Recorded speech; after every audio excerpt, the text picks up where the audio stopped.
2015, he wins the MVP and wins the championship, but LeBron's still better. But then the next year, he follows that up with a unanimous MVP. They don't win in the championship, and LeBron is still better. Then he wins the championship the next year after winning back-to-back league MVPs, wins the championship in 2017, averages 26, 8, and 9 in the finals. Guess what? LeBron and KD are better. 2018, he wins the ring again. Guess what? LeBron and KD are better. 2019 comes, he gets to the finals again without Kevin Durant. Guess what? Kawhi Leonard is now better. And 2020, he's hurt. 2021, he leads the league in scoring on his first year back, leads that Golden State team to an 8 seed. They don't make the playoffs, but he comes third in MVP. And then the next year, he wins a championship and a finals MVP, and Giannis is still better. If the Nuggets won the championship in 2021 and the Bucks won the championship in 2023, would Jokic or Giannis be seen as the best player in the world? Giannis is the more recent one. I think people would have a Giannis spot, but they'll still be. It's weird. Giannis won and then got called the best in the world. And then Jokic won this year and got called the best in the world. But Steph won and it was still Giannis is the best in the world. Well, the reason why, the reason why, Mars, if we're being, and I've had this conversation with you before, it's about being consistent. So if you figure when Giannis won the NBA championship in 21, he was coming off back-to-back league MVP seasons. Mm-hmm.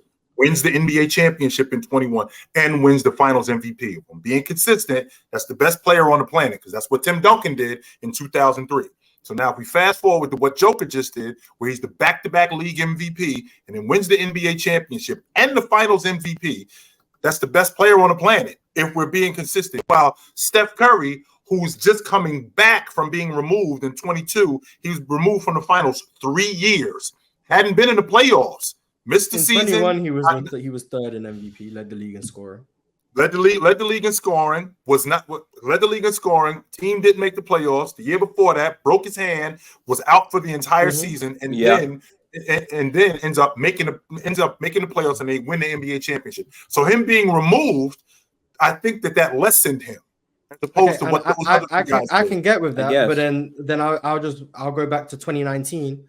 Kawhi Leonard, when 2018 missed the whole year, goes to Toronto 2019, wins a ring, and guess who's being called the best player in the world? Best player. I've never felt like that, Mars. That's fine if you didn't, because I didn't feel that way either. Right. But the consensus was Kawhi was the best player in the world. It seems to me that Steph Curry is the only one this doesn't seem to apply to. He doesn't get the same energy because he's a guard. 2015, he wins the MVP and wins the championship, but LeBron's still better. But then the next year, he follows that up with a unanimous MVP. They don't win in the championship, and LeBron is still better. Then he wins the championship the next year after winning back-to-back league MVPs, wins the championship in 2017, averages 26, 8, and 9 in the finals. Guess what? LeBron and KD are better. 2018, he wins the ring again. Guess what? LeBron and KD are better. 2019 comes, he gets to the finals again without Kevin Durant. Guess what? Kawhi Leonard is now better. And 2020, he's hurt. 2021, he leads the league in scoring on his first year back, leads that Golden State team to an 8 seed. They don't make the playoffs, but he comes third in MVP. And then the next year, he wins a championship and a finals MVP, and Giannis is still better. Like, I don't know what Steph's meant to do to be the best player in the world. And then on top of it, right? During that run, the best player in the league. And I'm not saying he's ever been the best. I'm saying that's what I'm asking. Do you believe that though? Because I know you're challenging a logic. I think there's been 2 years where to me, Steph was the best player in the world in 2019 and 2021. To me, but I understand that the consensus is fine. It's just weird to me that the consensus seems to work in everyone else's favor except Steph. Steph is the only one where winning the championship, he's still not the best because LeBron is better and his team was hurt. Then he wins the finals MVP. He's still not the best because the years before he wasn't in the playoffs. But then in 2016, when he wins unanimous MVP, goes to the finals, has the best season of all time. But because he doesn't win, he's not the best. But Giannis can lose in the second round in 2022 and still be considered the best player. It's weird to me that Steph is the only one who just doesn't seem to get it's not just the winning though. Like those guys were legit the best players in the league. Like Steph, so I hear you with 19 and what you say 21. Mm-hmm. I can hear that argument, but I think I can't agree with 19, maybe 21. Because there was never Kawhi was getting down, but it's like KD was hurt. Mm-hmm. No. That was Giannis' first MVP year. LeBron was hurt that year. KD got hurt in the postseason. KD got hurt in the postseason. So Anthony Davis got shut down by the Pelicans. So I think it's arguably. I think that was arguably Kevin Durant. Kevin Durant. It was either Kevin Durant or Kawhi. I can't think of a year where Steph Curry was the best player in the league. Without LeBron was the best player in the league for a long time. Like my issue isn't if people think Steph was never the best. That's fine. If you think Steph wasn't the best because LeBron was better and then KD was better, and then my issue is if the reason why Steph wasn't the best is because LeBron was better in these years, blah blah blah. But then Giannis was the best because he won the back-to-back MVPs, then won a championship. Right. Steph in 2017 would have to be the best, but he wasn't because you said KD was the best because of the finals MVP. But even then, he wasn't the best because LeBron was the best, but his team just lost. But then in 2019, when Steph is making the finals without Kevin Durant and that team is terrible, he can't be the best because he lost to Kawhi Leonard. It's like, stop using these bad reasons. Just say you don't think Steph is better than these people. But I got a problem with this. Steph at some point with all these reasons would have to be the best at one point. But I got a problem with this the most in 22 for me because coming in, like, that Celtics team looked like the best team in the league. Giannis, right. So they sweep Kevin Durant, who people thought were better than Steph, and KD struggles mightily against that defense. To be fair to Giannis, Chris Middleton goes down short, but ultimately, by his standards, he does underperform against that team.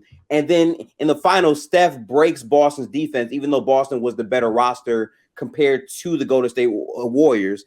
And then people still say Giannis is better than Steph when Steph's flaws as who he is as a player does not poke out nearly as strong as Giannis's flaws. I don't really get those conversations. And I agree with Mars. Like, if your energy is, okay, this player played at an MVP caliber and actually won, he's the best player, why is that not held up for Steph? In my opinion, it's because he's a guard and people are just more used to having these bigs or these wings or these two-way guys be that. But I think we have to understand being a two-way player does not guarantee you to be the best player in the league. No, it doesn't. Your impact is what matters. It does help. The most. I do think it's because Steph is small. That's the reason I think. That's what it is for me. I think that is. I think more than anything, with my logic, it's about being. And there may be some consistencies that I've had from time to time, but with this in particular, there has to be a consistency. So again, if I'm going off what I had seen in 2015, Steph Curry was not the best player in the championship series. And in 2016, he was the best. He was the best player in the regular season, had a historical season, but they lose, and he was not the best player in the championship series. The next year, he gets back to the NBA championship. They win it. He was not the best, even though he played fantastic. He was not the best player in the championship series. That was the separator, as opposed to Giannis, who was the best player, not just in the regular season as a league MVP in back-to-back seasons. He was the best player in the championship series. Giannis also, in addition to being elite on both sides of the basketball, where he was a defensive player of the year, was also the best player in the championship series. Steph Curry, unfortunately, that was not the case. That's where the separator is. Okay. Then I would just ask about 2022 again.